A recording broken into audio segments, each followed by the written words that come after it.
Faut-il y voir le chant du cygne d'un candidat aux abois que les sondages donnent perdant? À une semaine de l'élection présidentielle, Nicolás Maduro, 61 ans, au pouvoir depuis 2013, a mis en garde les Vénézuéliens.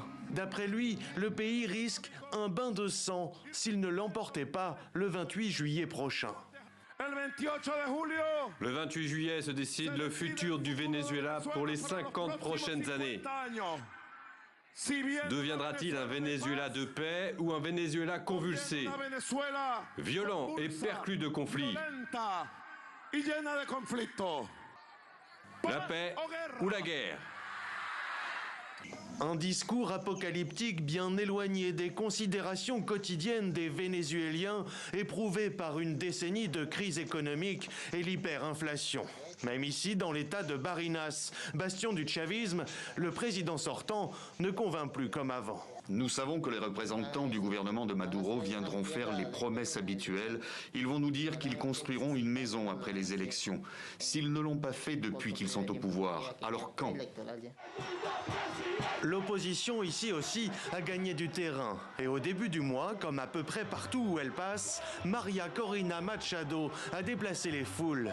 À 56 ans, elle déclenche à chaque apparition ferveur et bousculade. Pourtant, ce n'est pas elle, mais le septuagénaire Edmundo González qui se présente face à Nicolás Maduro. Machado, elle, a été déclarée inéligible pour 15 ans par la Cour constitutionnelle qu'elle accuse d'être aux ordres du président sortant. Il y a quelques jours, elle dénonçait encore le vandalisme de son véhicule de campagne.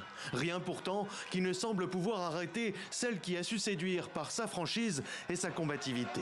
Le régime ne suscite plus la peur comme avant. Au contraire, les gens deviennent autonomes, courageux, ils s'organisent. Ce sera une célébration civique où tous les Vénézuéliens descendront dans la rue pour exercer leurs droits et défendre leur vote.